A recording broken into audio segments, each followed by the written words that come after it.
This Sunday, coronavirus cases soaring. We now are at a viral tsunami. Hospitals overwhelmed. It's like a war zone, and we're asking for help, and help's not coming. A more contagious form of the virus now in the U.S. It's going to lead to a lot more deaths over a period of time, just because there's more cases. The administration's vaccine distribution system failing to deliver. The federal government doesn't invade Texas or Montana and provide shots to people. It's not an invasion. It's helpful. The federal government should be helping states. My guest this morning, Dr. Anthony Fauci. Plus the Republican attempt to overthrow the election. There's this feeling that this election was stolen, that it's not fair, that there's all kinds of fraud. At least a dozen Senate Republicans, supported by Vice President Pence, will vote to deny Joe Biden's victory. I'll ask one of them, Senator Ron Johnson, about this attempt to discredit a free and fair election. Also, battle for the Senate. 2 runoff elections on Tuesday in Georgia, with control of the Senate in the balance. We're going to do everything in our power to ensure, first and foremost, that every voter in Georgia can be heard. My guest, voting rights activist, Stacey Abrams. And QAnon. There's a once-in-a-lifetime opportunity to take this global cable of Satan-worshiping pedophiles out. How the QAnon conspiracy theory has stretched from the fringe to the halls of Congress. Joining me for insight and analysis are Peter Baker, Chief White House Correspondent for the New York Times, NBC News Capitol Hill Correspondent Leigh Caldwell, and NBC News White House Correspondent Geoff Bennett. Welcome to Sunday. It's Meet the Press. From NBC News in Washington, the longest-running show in television history, this is Meet the Press with Chuck Todd. Good Sunday morning and a happy new year to everyone. 2020 is finally in the rearview mirror. Sort of. January is providing a bit of a 2020 hangover, if you will. Donald Trump's entire presidency has been a stress test on our democracy, and that remains true even now. Consider what has happened since Election Day. Mr. Trump has refused to concede the election. He and his allies have declared widespread fraud where none exists and tried and failed in court to overturn Joe Biden's victory, with plenty of Trump-appointed judges turning away their nonsense lawsuits. But hoping to please the president, at least 12 Senate Republicans do plan to challenge the Electoral College vote on Wednesday. With Vice President Pence's encouragement, while Mr. Trump is urging supporters to show up in D.C. to protest in Washington that day, create a disruptive environment. This week, Rupert Murdoch's pro-Trump New York Post headlined, "Stop the Insanity." The president has also pardoned supporters tied to the Mueller investigation, who, of course, rewarding them with obstructing Mr. Mueller. The president also vetoed the defense budget. That veto was overridden, and threatened to derail the coronavirus relief package, then backed down at the very last minute. But one thing President Trump has not done is pay much attention to the COVID pandemic, which took more lives in the month of December than in any month so far. After the administration did a faceplant on testing, now only a small percentage of the 20 million vaccinations promised by the end of 2020 have been administered, as a new, more virulent strain spreads from state to state. So that's where we're going to begin, because joining me now is the single most respected voice on the pandemic. It's Dr. Anthony Fauci, who is, of course, the director of the National Institute of Allergy and Infectious Diseases. Dr. Fauci, 2021 is finally here, but obviously we are still dealing from the fallout of what life has been like in 2020. And I want to put something in perspective. The last time you were on this program was November 29th. And I want to put up the number of people who have died since then. It's an average, it's over 83,000. And it's an average of 2,300 a day in those 36 days since you've been on last, which is the equivalent of 6 to 8 jumbo jets falling out of the sky on a daily basis. So here we are. How much worse is this going to get?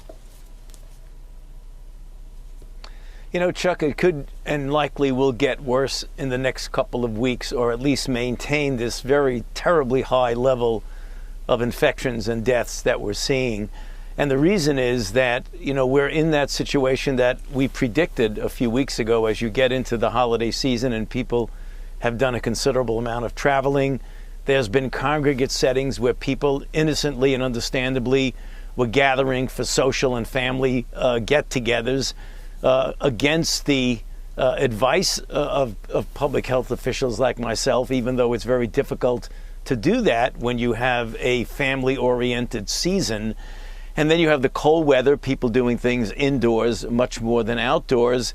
And this is what happens. It's terrible. It's unfortunate, but it was predictable that we were going to see the number of cases that we're seeing now. My concern is that it could get worse over the next couple of weeks as we see the lag that happens when an event occurs like the Christmas and New Year's holiday.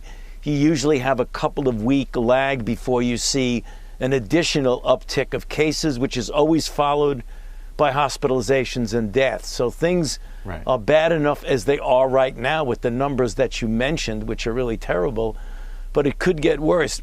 Rather than sit back and throw up our hands and say, oh my goodness, it's getting worse, we need to double down on some of the fundamental things that we talk about all the time, Chuck. The uniform wearing of masks, the physical distancing, and the avoiding of congregate settings and crowds, particularly indoors. We've just got to keep doing that. I got to ask you, with the combination of the more virulent strain that's out there, that maybe, and we're still learning more, and I know you don't have full answers to this either, but it may essentially mean that a contagious person infects 5 people instead of 2, or something like that. Are we looking at a campaign when President-elect Biden becomes president?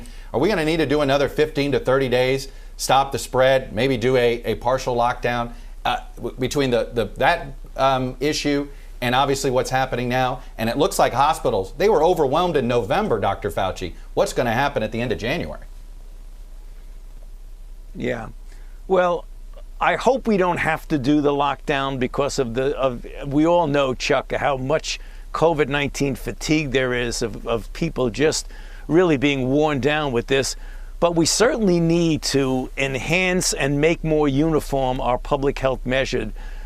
President-elect Biden has called for 100 days of everybody wearing a mask uniformly throughout the country.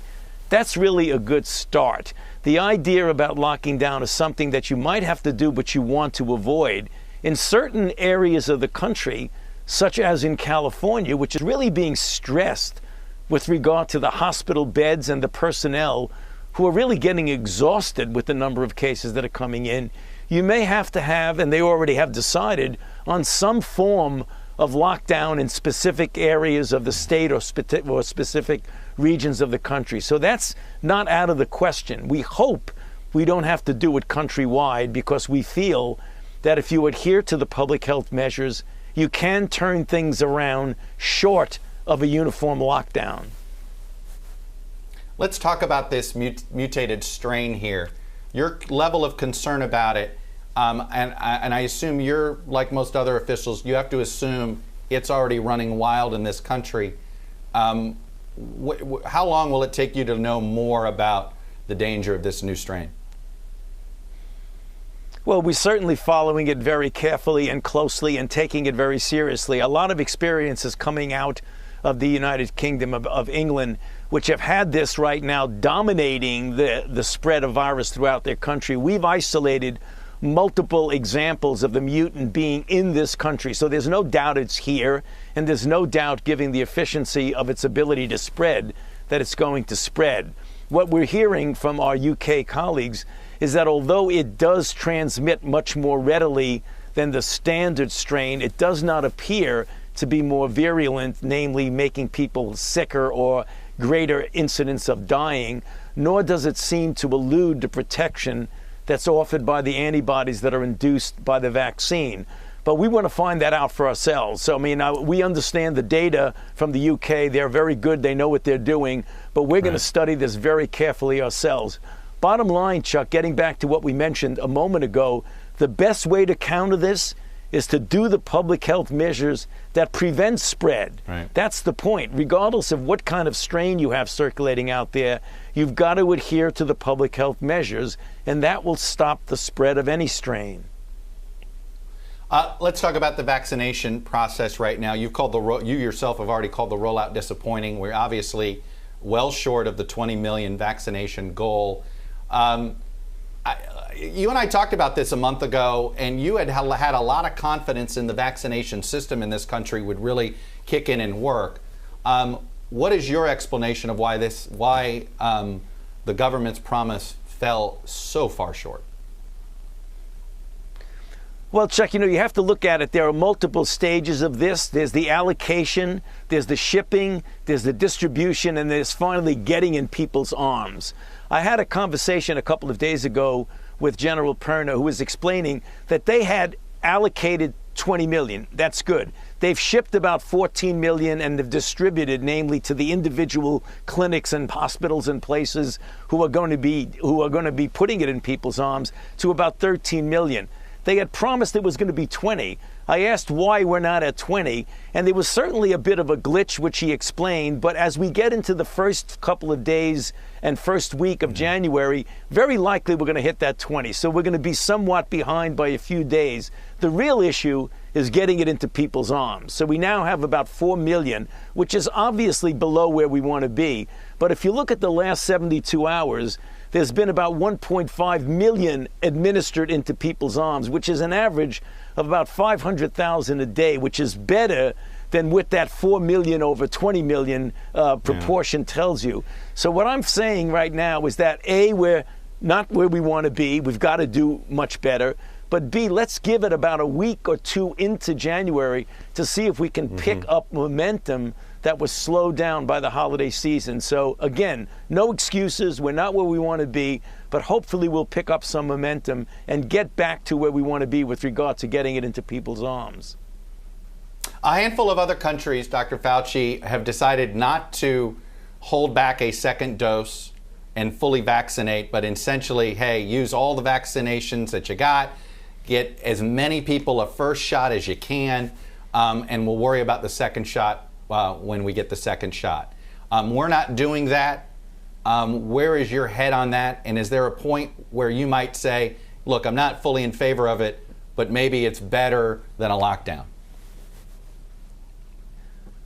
Okay, first of all, this related to a lockdown has nothing to do with a lockdown. I can tell you that. So let me tell you where we are, Chuck. It's obviously a question that everyone's asking. The issue of giving it to people and not having a guarantee you're going to get a second shot goes against the science. We want to do it according to the science. You give a first dose. If you have a Pfizer, 21 days later, you get a boost. If you have the Moderna, 28 days later, you get the boost.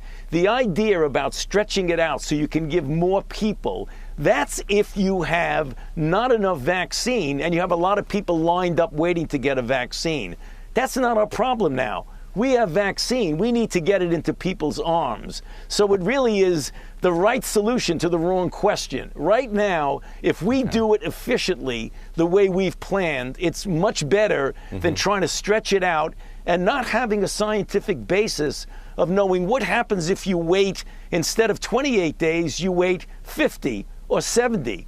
We don't know whether or not that's going to be good enough. We know what the science tells us. So my feeling and my direct answer to your question, Chuck, is let's do it the way the clinical trials have instructed us to do it, but let's get more efficient into getting it into people's arms. And final question, the president tweeted just before you came on, questioning the death toll, saying the CDC massively overcounts the death toll. Many experts have told me we're undercounting the death toll.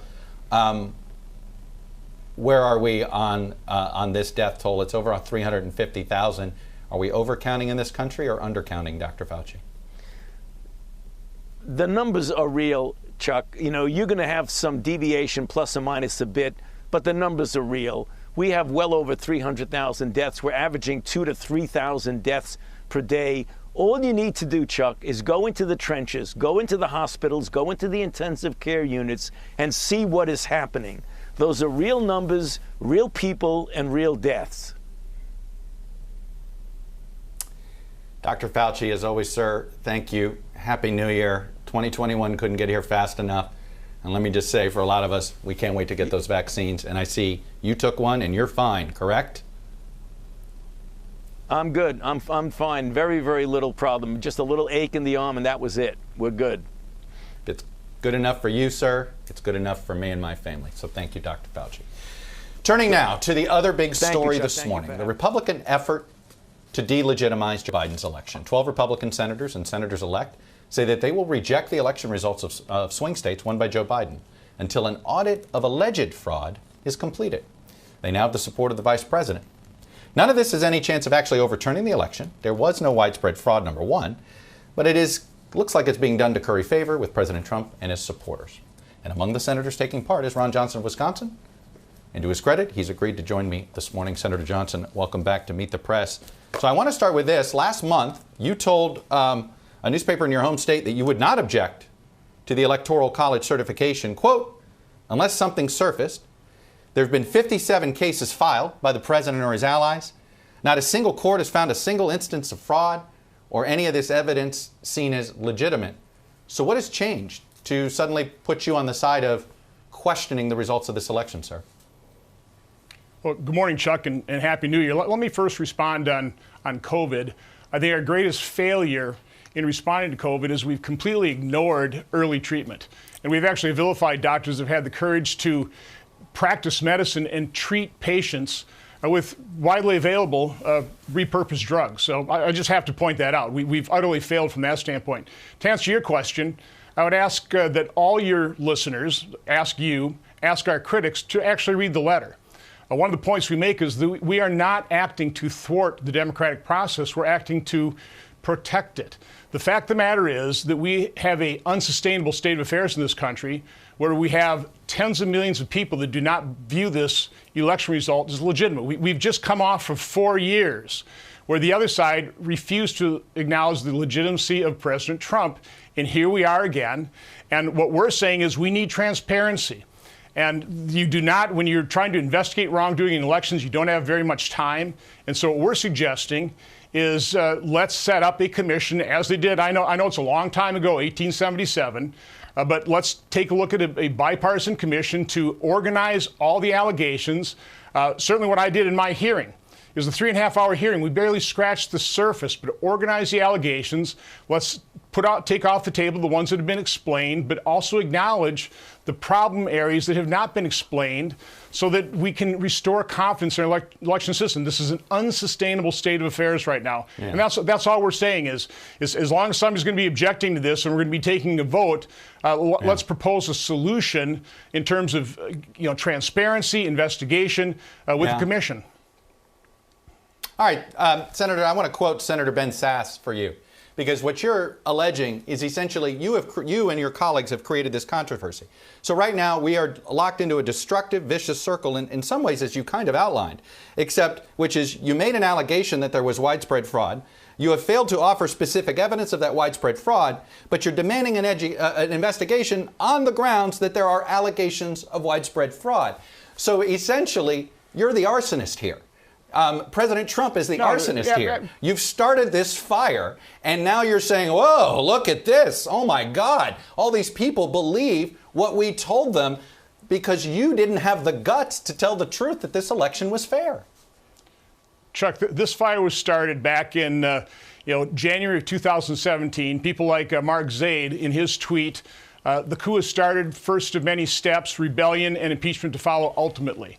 This was started when the mainstream media dropped any pretense of being unbiased and actually chose sides during this election. This fire was started when you completely ignored, for example, our investigation of Hunter Biden. No evidence of wrongdoing there, and now we find out after the election, no, there is a fair amount of evidence to the point that we have a real FBI investigation. Senator, all right, I've had enough of hearing this. Listen, I've had enough of this too. No, Senator, it is. You have spent the last situation 2 years where Republicans and conservatives do not trust the mainstream media, and that is what has destroyed the credibility of the media and our institutions, and really the destruction shaking confidence in this election result. So I didn't start this. Listen, you have spent, and I'm just curious, Senator, you have spent much of your time in the last 2 years carrying a lot of this crazy conspiratorial water for President Trump, whether it was the attempt to somehow blame Ukraine for the interference in the election rather than Russia. You've used your committee to sort of create the illusion of voter fraud, as you just described earlier, because there are, quote, allegations. I'm just trying to understand here, what are you doing it for? You're not trying to overturn the election, you just said. Are you simply trying to curry favor with constituents of the president's? Is that what this is all about? Is this a cynical political ploy? I'm trying to be transparent. One of the things we found out in our hearing is, the basic allegations kind of fall into three categories. I would say the first is the either violation of or lax enforcement of election law. There is voter fraud. There always is. We had one witness talk about 42,000 people voting twice in Nevada. The other issue just really because is you the have fact somebody that the courts, say it didn't make it true. It's easy. Senator, it's none easy. of these allegations. Stop. You don't get to make these allegations that haven't been proven true. Here's what I don't understand. You understand how our government was set up. The reason we have a judiciary is because partisans like yourself weren't going to be trusted by the public to decide who won or lost an election. Let me ask you this. Who carried the state of Wisconsin? Well, Vice President Biden has won by 20,000 votes.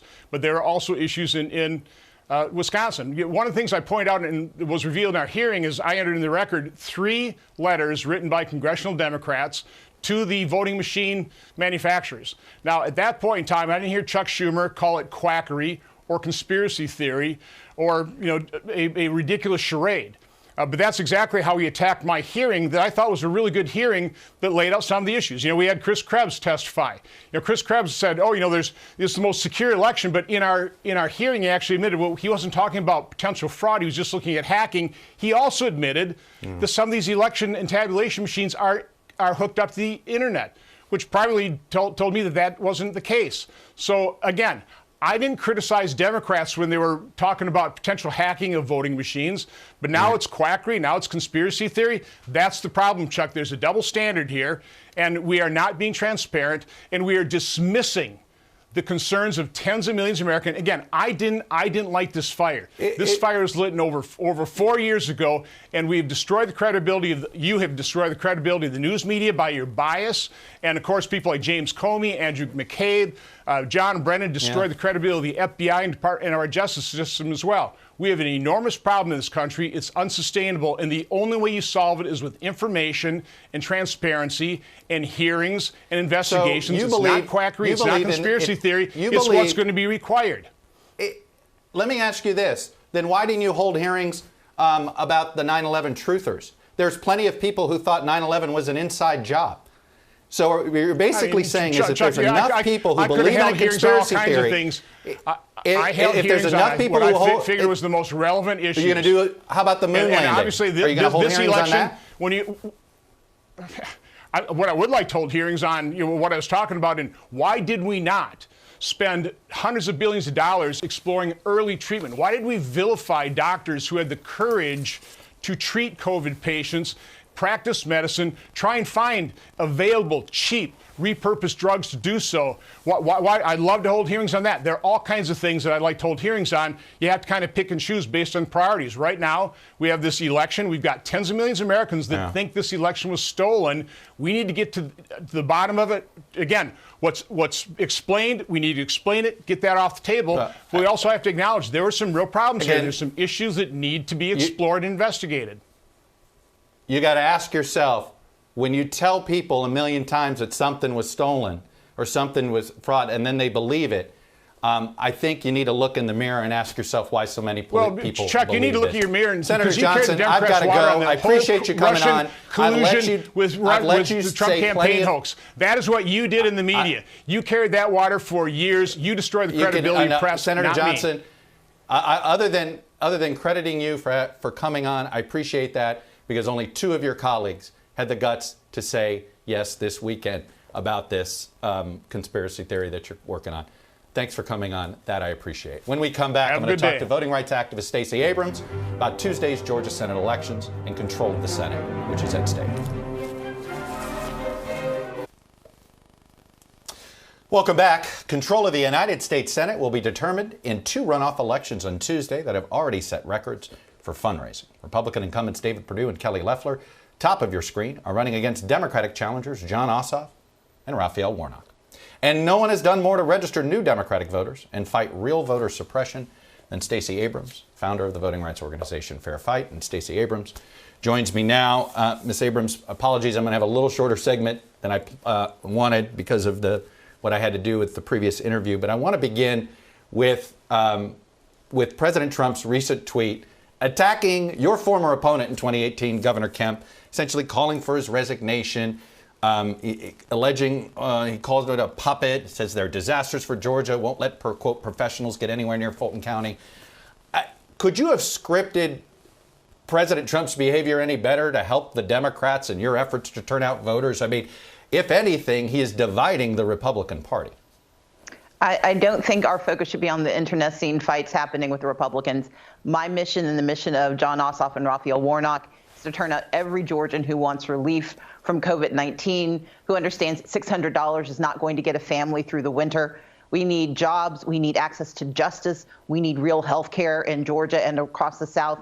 And we need leaders who actually show up to do their jobs. We have two feckless hypocrites in David Perdue and Kelly Loeffler. They have waffled back and forth on whether they care about the future of Georgia, and they've done very little to show any real concern for Georgia lives. We know that John and Raphael are the two men who will go to Washington, D.C., and will prove that Georgia indeed stands with its people. If you come up short, what would be your explanation? You've had plenty of money. You've had plenty of resources. You've had, in this, is it what? Is it the access to the polls? If you come up short on Tuesday, what's your explanation? That this was a competitive election and we didn't get the votes we needed. The reality is in 2018, we were able to show in court multiple times that there were impediments to voters who had the right to vote. We were able to secure litigation and legislation to make changes to make it easier for voters to access the ballot. But not at any time. I never challenged the legitimacy of the legal sufficiency of the election. I challenged the process that kept voters from being able to be heard. I am excited about the fact that Georgia is a competitive state, that this is a nail biter. And my hope is that Democrats will show up and demonstrate that November is the beginning of a pattern. But if it's not, then it's going to further demonstrate that we are a force to be reckoned with, and will continue to fight not only for national elections and statewide elections, but fight to continue to improve lives at the state and local level. If Democrats don't win one or both of these seats, some of them are going to come to you and say, hey, Stacey Abrams, I wish you were on the ballot. Wish you had run. Have you had second thoughts, third thoughts, fourth thoughts in the back of your mind? You're like, God, I wish I were on the ballot right now? Not at all. I think we have two extraordinary candidates. Jon Ossoff is a warrior who has fought against corruption, and there's no better person, no better foil for him than David Perdue, who profited off of this pandemic. And Raphael Warnock is a social justice warrior, someone who has fought hard for families. And Kelly Loeffler has done absolutely nothing with her time in the U.S. Senate other than to make money off of it and to chastise and undermine the credibility of communities that are doing their best to be heard and seen in our country. Look, I'm a data nerd, and I know you know the state, county by county and all this stuff. And, there's this generic take. It's essentially Atlanta and the suburbs versus the rest of the state. But if the convention, blow up that conventional wisdom, tell me someplace outside of Atlanta and Savannah that you think Democrats, if they do well there, that's a sign they're going to win this race. And we're going to win Metro Atlanta. We're going to win Columbus. We're going to win in Albany. We're going to win in Macon. We're going to win in Savannah. I was recently in Upson County, a county that is traditionally a Republican county, but it has improved its Democratic performance from 16 to 18 and from 18 to 2020. We know that in a lot of the ex-urban counties that are outside Metro Atlanta, but not quite south of the Nat line, we've seen improvements in participation. And we believe that there are voters across the state who are going to show up. More than 100,000 voters who did not participate in November are voting in this election, have already cast their ballots, and they are disproportionately voters of color and disproportionately young voters. And what I remind people of is that in the statewide election, you don't win county by county, you win person by person, and that's what we've been doing. Fair Fight has been willing to invest millions of dollars into organizations, smaller groups that have been doing the grassroots organizing and mobilizing that it's going to take to win, and we are very hopeful and very determined to do so on Tuesday. Stacey Abrams, appreciate you coming on. Happy New Year to you. Thanks for coming on and sharing your perspective with us. Thank you for having me. You got it. When we come back, what Mitt Romney just called the dangerous threat to our democracy. The panel is next. Welcome back. The panel is joining us. Peter Baker, Chief White House Correspondent for the New York Times, NBC News Capitol Hill Correspondent Leigh Caldwell, and NBC News White House Correspondent Geoff Bennett. All right, guys, I think the theme of this is simply going to be President Trump's dividing of the Republican Party. Peter Baker, in the last sort of 10 days, he's called on the Republican governor of Georgia to resign. He essentially called the entire runoff campaign illegal, threatened John Thune with a Kristi Noem primary challenge. President Trump here, we knew that he might burn it all down. Apparently he wants to divide his party right to the very end here. Well, I think that's right, Chuck, and I think it's rather remarkable. You know, we have to put this in historical context. It's rather, we just keep acting as if this is almost normal. It's obviously not normal. You know, I think about 220 years ago, John Adams was the first incumbent president to lose an election and gracefully handed over power to his successor without trying to keep control. That set a precedent for this country that has been the most important bedrock of democracy, arguably, in our history. And here we are 220 years later, no sitting president in history who lost an election has tried to hold on to power. This is something that has never happened before. And you're right, it is dividing the Republican Party because there are Republicans out there who say this is just a bad precedent all around because there will be Democrats who will lose elections and then suddenly they'll be claiming with false allegations that they didn't and trying to muck up the works and take away the win from their side. This is just not the way the system has worked historically. And you're right, he's willing to go, President Trump is willing to go after anybody and everybody, no matter how close they had once been to him, no matter what party they're in, including Mitch McConnell, including to the point of almost upending the COVID relief bill, in part out of spite for Senator McConnell. And it's all part of this unending, relentless campaign to convince the country that somehow he didn't lose. Leigh Caldwell, Mitch McConnell has called the publicity stunt that Josh Hawley and Ted Cruz now are all engaging in one of the most, will end up becoming basically probably one of their most important votes ever as United States senators. So here they are dividing the party on this. How divided is this party going to be on this vote on that Senate Republican floor? We know what's going to happen with House Republicans. They are the Trump base.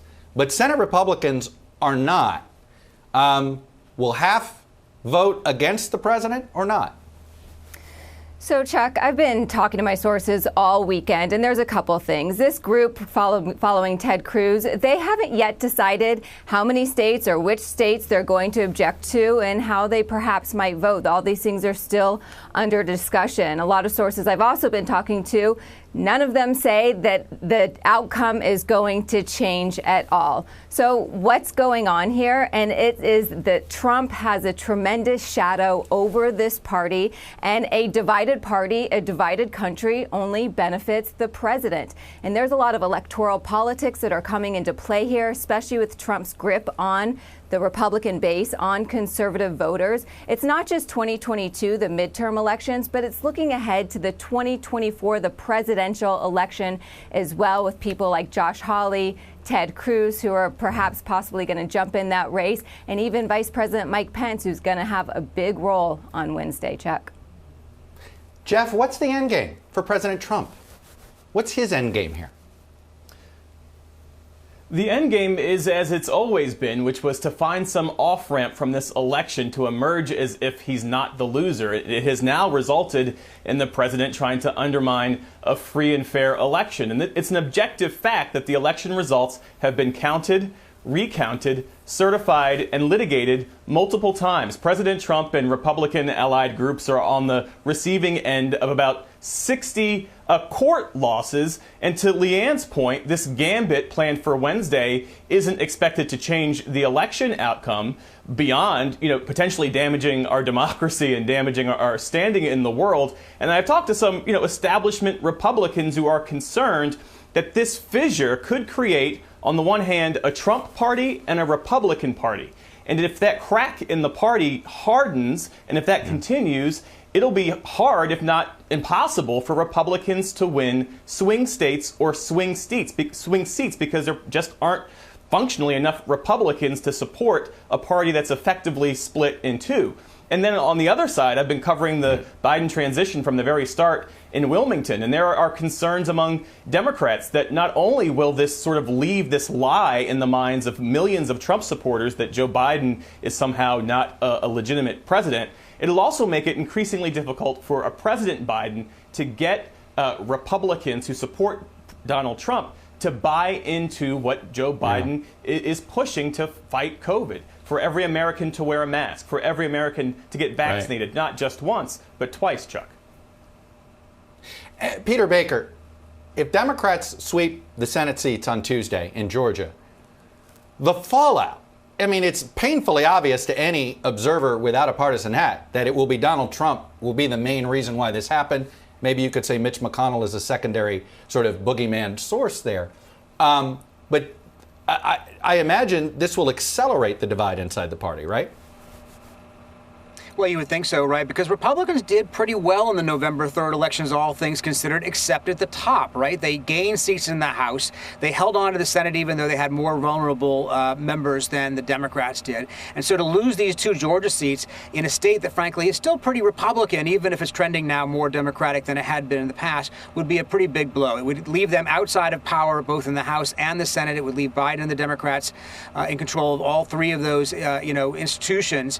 And I think that there would be a lot of recriminations. Normally, at least, there would be a lot of recriminations. You'd see Republicans saying, "Why did we follow a leader who led us down this path? Who's the Republican brand itself still has power, but it was Trump himself who was the one who couldn't bring votes to the table, and we should move on." On the other hand, he still did get 74 million votes, and that's a really powerful force within the Republican Party. He's going to remain an outspoken figure, even from the sidelines. His Twitter account with 80-some million people will receive his messages no matter how true or false they are, and that's a factor for Republicans, particularly those who want to run in the future. And very quickly, Leigh Caldwell, does Mitch McConnell have anything to worry about if somehow he is not going to have the votes? He's not majority leader anymore. Would he have to worry about his leadership? Yes, he needs to win Georgia. He does everything about every decision he makes is to ensure that he maintains his position as majority leader. A Republican source of mine said that Trump has been extremely unhelpful in Georgia, Chuck, and so it's going to be a big day. Yep. All right. Excellent panel trio. Appreciate that. When we come back, the conspiracy theory that has migrated from the internet fringe to the halls of Congress, which gets sworn in today. What exactly is QAnon? Welcome back. Suspicion of government and openness to conspiracy theories have long been features of American politics. Recently, QAnon, a blanket conspiracy theory that's part politics, part religion, and completely irrational, has spread like a virus from the fringes of the internet to the political mainstream. The QAnon phenomenon is also very pro-Trump, and its followers include at least one newly elected member of Congress. As we first reported on Meet the Press Reports, which is on NBC News Now and Peacock, the issue for the GOP is, will it distance itself from this movement or welcome the enthusiasm of its support? Do you believe there's a ring of high-profile politicians who are kidnapping and sacrificing children? I do believe that. QAnon, once a fringe phenomenon, is now exploding online, a symptom of how susceptible America is to a conspiracy theory, supercharged by the power of social media. The Atlantic's Adrienne LaFrance has spent months studying QAnon and its shadowy origin. This mysterious figure Q is someone with military intelligence who's secretly working with Donald Trump to take down high-profile Democrats who are in private abusing children. Kim Holberg says her fiancé left her after being drawn into QAnon online. The anti-vaxxers and the chemtrail people and the flat earthers and the Spygate people and Obamagate and et cetera, all of that has now found a home. According to a September analysis from Dynata on QAnon supporters, 63% are white, 58% are male, 55% have a household income less than $75,000 a year, and just 30% have a bachelor's degree or equivalent. And 58% said they were supporting Donald Trump for president. It is at its core a pro-Trump conspiracy theory. I've heard these are people that love our country and they just don't like seeing it. So I don't know really anything about it other than they do supposedly like me. The president has retweeted QAnon-linked accounts hundreds of times and boosted congressional candidates who supported it, like Georgia Republican Marjorie Taylor Greene, who Mr. Trump called a future Republican star. Taylor Greene was elected and will join Colorado Republican Lauren Boebert, who has also praised QAnon on Capitol Hill. There's a once-in-a-lifetime opportunity to take this global cable of Satan-worshiping pedophiles out. The Republican Party has grappled with whether and how to distance itself. Big mistake. This is a group of nuts and kooks, and you ought to disavow them. In October, the House voted to condemn QAnon. Resolution is adopted. But 17 Republicans and 1 independent voted against the resolution. The FBI has labeled QAnon a domestic terror threat. We have had cases where, that properly predicated cases involving violence, where people have been motivated by some of those conspiracy theories. In 2017, a North Carolina man was sentenced to 4 years in prison after firing a gun in a D.C. pizza restaurant where he was looking for a non-existent child trafficking ring run by Democrats. All of it an internet lie. According to Dinata, nearly half of QAnon supporters say the coronavirus isn't real. And among those who say it is, a good chunk think it's being spread by 5G cellular technology. In the fall, QAnon accounts pushed the conspiracy theory that President Trump was not sick with the virus, but carrying out secret missions in an imagined war. I believe that President Trump was approached by military, and it's been a plan that's been in place for decades. We'll be producing a new season of Meet the Press reports on NBC News Now and Peacock very, very soon. When we come back, why we can no longer ignore movements like QAnon. Welcome back. Joining me now to talk about the danger posed by conspiracy theories like QAnon are NBC News national security analyst Clint and NBC News investigative reporter Brandy Zadrozny. Brandy, I want to start with you. Donald Trump has been a central figure in the QAnon conspiracy. What happens to QAnon on January 21st? Well, cults and churches don't generally just give up their messiahs, and we don't expect that to happen now. Whether Trump's in the White House or not, Trump seems to be the central figure with this group, and he seems like he will continue to be. It's only proven right so far as we look towards his claims, his baseless claims that the election was contested, that he actually won. They are the main people sort of shepherding this lie, and so that's expected to continue. Clint, the social media companies, I would argue, particularly over the last, say, 3 months, did seem to make some efforts to purge themselves of QAnon in a way they didn't before. Looking back, how successful have they been? Or are these folks going to just migrate over to the parlors and the more extreme sites around the internet? Chuck, we do have some parallels that we can look at. There have been purges of different extremist groups over the years, and we see them try and coalesce on other platforms. And unless the platform is really strong, meaning that it equals an engagement, it allows people to facilitate, it's easy to get to in terms of an app, the groups really struggle. And so what I think is interesting about QAnon and sort of this migration right now is you see this new app, Parler, really come online, and you're seeing a coalescence of people moving there. Ultimately, though, I think it was a little bit too late on the social media company's part. Once they're already there, it allows them to spread and recruit. And this is consistent of all belief systems. The longer they're on these mainstream platforms, the longer they're able to connect with like-minded people around the world. Brandy, QAnon, the whole QAnon conspiracy, in some ways, sort of fit hand in glove with the pandemic, whether we like it or not, right? Whether it was the mask mandates, whether it's anti-vaxxers, there's a lot of parts of the pandemic that we're all dealing with that it feels as if the QAnon conspiracy is either using to build followers or what? How would you describe it? Yeah, the QAnon conspiracy theory really acted as an umbrella. It sort of covered everybody who was interested in the anti-lockdown protests, the election, and people who were arguing that the pandemic was either a hoax or that measures to sort of protect us from the pandemic were ridiculous, anti-mask, stuff like that.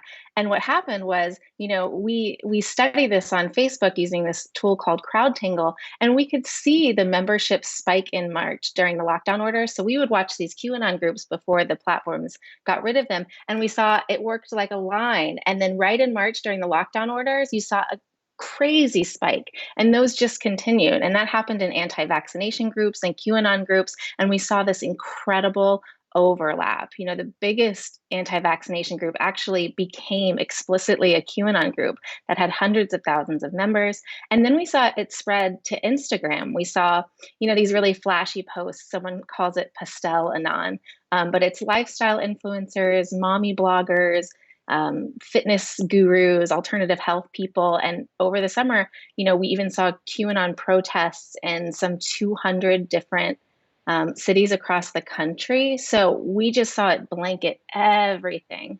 And Clint, we have our first member of Congress, Marjorie Taylor Greene, got elected to Congress, a QAnon follower. She's since tried to distance herself a little bit, but here she was at her orientation, tweeting, "Our first session of new member orientation covered COVID in Congress. Mask, mask, mask. I proudly told my freshman class that masks are oppressive. In Georgia, we work out, shop, go to restaurants, go to work, and school without masks. My body, my choice." What does it mean to the QAnon movement to have somebody be an official member of Congress and an adherent? Chuck, what's always been strange about this is conspiracies about deep states usually don't happen when a symbolic leader like President Trump that they admire so much is in power. Usually it's, part of the information insurgency comes from outside, and it's about a deep state. And I think in the case of this Congresswoman, it's going to be very similar. Now she's in charge to a degree, right? She's going to be calling upon people to testify. She's going to be making decisions about votes and how those votes line up against an ideology that's pretty amorphous. So at what point does it begin to collapse on itself or not? Meaning that no matter what she does, her supporters will continue to believe these conspiracy theories. They will make excuses oftentimes or change timelines, or that it's part of a plot that's going to unfold in the future. And it really just shows the demand for this disinformation that we have in our society right now. The conspiracies combining with populism, all brought together on social media. It's a way for a belief system to sort of orchestrate itself. And then when they do come into power, what will they do with it? What is the deep state when they are now part of the state? Well, that's what it is. It's the ease with which this is surfaced. Clint Watts, Brandy Zadrozny, thank you both. Thank you all for being with us today. That's all we have. Thank you for watching. We'll be back next week from our new studio next door to the Capitol. Because if it's Sunday, it's Meet the Press.